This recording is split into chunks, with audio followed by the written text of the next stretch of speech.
میں نے مارچ 1980 سے لے کر اگست 2004 تک 24 سال کا عرصہ ایک ایسے بلوچستان میں گزارا ہے جو اپنے زمانے میں پاکستان کا سب سے پرامن اور پرسکون خطہ تھا۔ یہ بلوچستان کے شدت پسند گروہوں کی ذوالفقار علی بھٹو کے آرمی ایکشن کے بعد ضیاء الحق کی عام معافی کے اعلان کے بعد کا دور تھا۔ اس امن اور سکون کا شاہد صرف اکیلا میں ہی نہیں بلکہ وہ لاکھوں لوگ ہیں جو وہاں رہتے، کاروبار کرتے، دور دراز سنسان علاقوں میں موجود سیاحتی مقامات دیکھنے جاتے اور حسین یادیں لے کر لوٹتے۔ میں نے 18 مارچ 1980 کو بلوچستان یونیورسٹی میں ایک استاد کی حیثیت سے نوکری کا آغاز کیا۔ کسی بھی شدت پسند تحریک میں تعلیمی ادارے سب سے زیادہ متحرک ہوا کرتے ہیں، لیکن وہ تقریباً 4.25 سال جو میں نے وہاں گزارے میری زندگی کا خوشگوار ترین دور ہے۔ ایسے تمام نوجوان جو پہاڑوں پر چلے گئے تھے، افغانستان کیمپوں میں جا کر ٹریننگ لیتے رہے تھے، یا حیدرآباد بغاوت کیس جو ذوالفقار علی بھٹو نے اپنے سیاسی مخالفین کے لیے بنایا تھا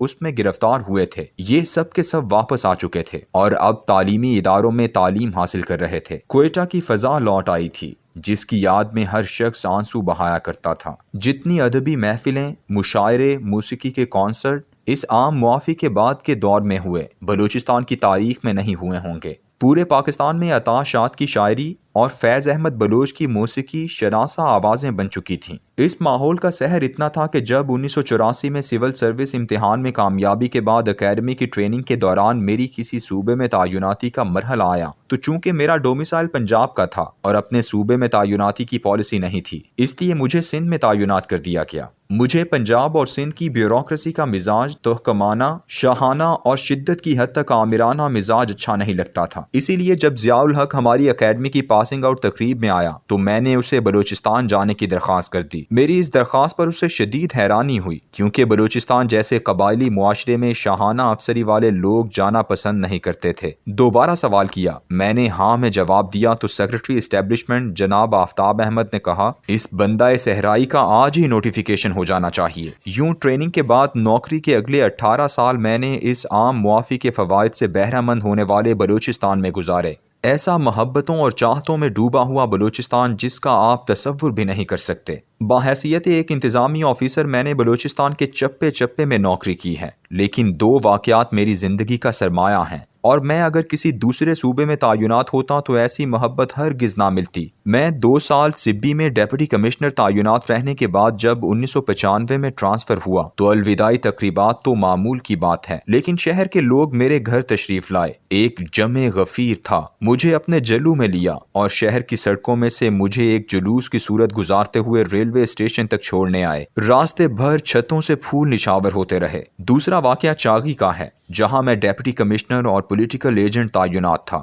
وزیر اعلیٰ اختر مینگل نے تقریباً 1 سال بعد 1997 میں میرا تبادلہ کر دیا۔ یہ ایک معمول کی کارروائی تھی، لیکن اس حکم نامے پر چاغی کے ہیڈ کوارٹرز نوشکی میں عوام کی طرف سے مکمل ہڑتال کی گئی اور اگلے دن RCD ہائی وے بلاک کر دی گئی۔ شام کو میرے تبادلے کا حکم نامہ منسوخ ہو چکا تھا۔ میں نہ تو ان لوگوں کے قبیلے سے تھا اور نہ ہی ان کی زبان بولتا تھا، لیکن محبت کے زمزمے ایسے تھے کہ آج بھی زندگی کا سرمایہ ہیں۔ یہ ممکن ہی نہیں تھا کہ اگر ضیاء الحق کی عام معافی کے اعلان نے بلوچستان کو ایک پرامن فضا تحفے میں نہ دی ہوتی تو ایسی محبتیں امٹتیں۔ یہی دور تھا جب بلوچستان میں دور دور تک بجلی پہنچائی گئی اور کراچی سے کوئٹہ شاہراہ مکمل ہوئی اور پورے راستے پر بجلی کی وجہ سے ٹیوب ویل لگے اور پورا خطہ سرسبز و شاداب ہو گیا۔ 50 کی دہائی میں نکلنے والی سوئی گیس جس سے پورا ملک فائدہ مند ہو رہا تھا، اسی دور میں 1984 میں کوئٹہ شہر اور بلوچستان کو ملی۔ عام معافی سے پہلے ایسے تمام ترقیاتی منصوبوں کے بارے میں فائل یہ کہہ کر بند کر دی جاتی تھی کہ علاقے میں بد امنی ہے، شدت پسند کام نہیں کرنے دیں گے، اس لیے کام کا آغاز نہ کیا جائے۔ بلوچستان میں 1973 کی بغاوت ایک عام بغاوت نہ تھی، اس کی نظریاتی بنیادیں 1920 میں اس کانفرنس میں رکھ دی گئی تھیں جو سوویت یونین نے باکو میں بلائی تھی اور جس میں ایک بلوچ وفد بھی شریک ہوا تھا۔ بلوچستان کے بلوچ، پشتون اور بروہی اس قوم پرست کمیونسٹ بغاوت میں برابر کے شریک تھے۔ صوبہ سرحد کے قوم پرست اور روس نواز کمیونسٹ رہنما بھی اس کا ساتھ دے رہے تھے، یہاں تک کہ سندھ سے محمد علی تالپور اور پنجاب سے نجم سیٹھی اور ان کے کئی ساتھی بلوچستان کی اس مسلح جدوجہد میں مسلح طور پر شریک تھے۔ اس مسلح بغاوت میں افواج پاکستان اور پیرا ملٹری فورسز کے 3000 افراد نے دائمی اجل کو لبیک کہا۔ 5300 بلوچ، پشتون اور بروہی متحرک لڑنے والے جاں بحق ہوئے تھے اور 16,000 عام شہری جان سے گئے۔ تقریباً 25,000 انسانوں کی جان کی قربانی کے بعد جب ہوش آیا، عام معافی دی گئی تو لوگ سب اپنا زخم بھول کر ایک دوسرے کے ساتھ شیر و شکر ہو کر رہتے رہے۔ اور پھر 26 اگست 2006 کو نواب اکبر بگٹی ہماری نا تجربہ کار، انا پرست اور نا سمجھ اسٹیبلشمنٹ کے بلوچستان کی مخصوص سیاسی قیادت کے گٹھ جوڑ کی وجہ سے اس دنیا سے رخصت کر دیے گئے اور سارا امن غارت ہو گیا۔ نواب بگٹی 15 فروری 1973 کو اس وقت بلوچستان کے گورنر لگے تھے جب عطا اللہ مینگل کی حکومت کو بھٹو نے توڑا تھا اور وہاں مسلح جدوجہد شروع ہوئی تھی۔ نواب بگٹی نے باحیثیت گورنر ہتھیار ڈالنے پر عام معافی کی پالیسی کا اعلان کیا تھا اور مختلف علاقوں میں امن ہونے لگا تھا۔ نواب بگٹی کے اس فارمولے پر جب 5 جولائی 1977 پر عمل ہوا تو اس کے بعد 26 اگست 2006 تک کے 19 سال بلوچستان کے امن و سکون کی گواہی دیں گے۔